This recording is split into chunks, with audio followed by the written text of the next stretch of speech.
राकेश कुमार सिंह हमारे साथ हैं। राकेश जी नमस्कार, कहाँ से बात कर रहे हैं? मैं कोलकाता से बोल रहा हूँ। कोलकाता से बात कर रहे हैं। बताइए राकेश जी, क्या मदद की जाए आपकी? मेरे पास टाटा मोटर्स का 85 शेयर है और 717 के खरीद है। ठीक है, तो क्या करें, रखे ना निकल जाए। ठीक है। कितना टाइम और देना चाहते हैं? फिलहाल तो नुकसान हो रहा है आपको। टाइम दे सकते हैं, 3-4 महीने दे सकते हैं। ठीक है, 3 से 4 महीने का नज़रिया अजीत जी लेकर चल रहे हैं टाटा मोटर्स पे। और यहाँ पर देखिए इनकी जो बाइंग है वो काफ़ी ऊपरी स्तरों की है। 717 रुपए पे इन्होंने ख़रीदारी की हुई है। अगर हम पिछले 6 महीने में देखें तो ये स्टॉक लगभग 40% तक टूट चुका है। बड़ा ही कंसर्न है और पूरे ऑटो पॉकेट में टाटा मोटर्स को अलग ही तरीके से देखना पड़ता है। जाहिर सी बात है, उनके तमाम जिस तरह के समझौते हुए हैं और कई सारे कारोबार जो हैं और इस तरह से ग्लोबल फेसिंग कंपनियों के साथ कई और भी पहलू जुड़ जाते हैं। टाटा मोटर्स पे क्या राय होगी? 717 की बाइंग, 3 से 4 महीने का नजरिया। प्रशांत, मुझे लगता है कि शायद उन्होंने डिमर्जर वाला अपना एस्पेक्ट अभी तक कंसीडर नहीं किया है, बिकॉज 717 तो रिकॉर्ड हाइज के भी लेवल से ऊपर है। तो आई एम श्योर कि इनके बाइंग प्राइस काफी नीचे का होगा। और एट द सेम टाइम बस यस, अगर मैं ऑटो पैक में बात करूं तो एक काउंटर जो कि काफी ज्यादा बड़ा नाम बट अंडर परफॉर्मर रहा है, उसमें से टाटा मोटर्स निकल के आता है, जिस काउंटर ने ऑलमोस्ट नेग्लिजिबल पार्टिसिपेशन किया है इस पूरी रैली में, जो कि ऑटो काउंटर्स में हमने देखी है, जहां पे कि मेजॉरिटी ऑफ स्टॉक आपके 52 वीक हाई पे है, रिकॉर्ड हाई पे है। तो ऐसी अंडर परफॉर्मेंस डेफिनेटली अगर आपका शॉर्ट टर्म का व्यू है तो आपको अवॉइड करना चाहिए।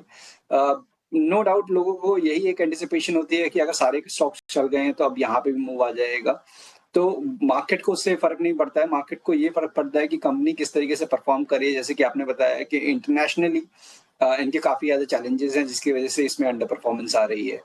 तो अभी भी कोई साइन ऑफ रिकवरी नहीं है डिसाइसिव, जब तक कि आप 420 425 के लेवल्स को क्रॉस नहीं करते हैं, फॉर अ डे और टू सस्टेन करते हैं, तब जाके एक ट्रेंड रिवर्सल या फिर एक रीबाउंड के अटेम्प्ट दिख सकते हैं, जो कि 460 480 तक ले जाए। बट नियर टाइम में मुझे लगता है कहीं ना कहीं ये एक रेंज में ही, एक दायरे में ही शायद आपको टाइम स्पेंड करता हुआ नजर आएगा।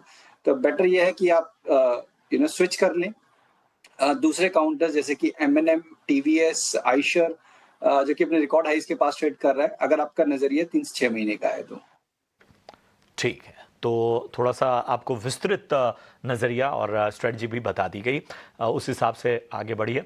राजेंद्र सिंह जो है हमारे अगले दर्शक, उनका यूट्यूब पर सवाल लेते हैं। और इसके अलावा माफ़ कीजिएगा, सचिन कुमार हमारे एक दर्शक हैं जिनका सवाल यूट्यूब के ज़रिए हम लेते हैं। हिंदुस्तान कॉपर, ये इन्होंने ख़रीदारी की हुई है 345 के स्तर पे। इनकी बाइंग है हिंदुस्तान कॉपर में। और व्यू हालांकि इन्होंने नहीं बताया है कि किस स्तर पे ये ख़रीदारी करना चाहते हैं। तो बताइए क्या राय होगी?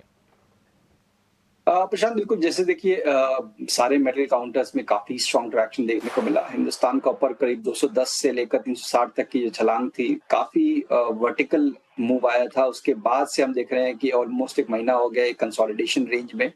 इन सब के बीच में अच्छी बात यह है कि ये अपनी शॉर्ट टर्म एवरेजेस के ऊपर ट्रेड कर रहा है। मींस 330 के पास इसका 20 EMA प्लेस है, जिसके ऊपर ये होल्ड कर रहा है अभी तक। जब तक ये होल्ड हो रहा है तब तक आपको बाय की पोजीशंस मेंटेन करके रखनी है।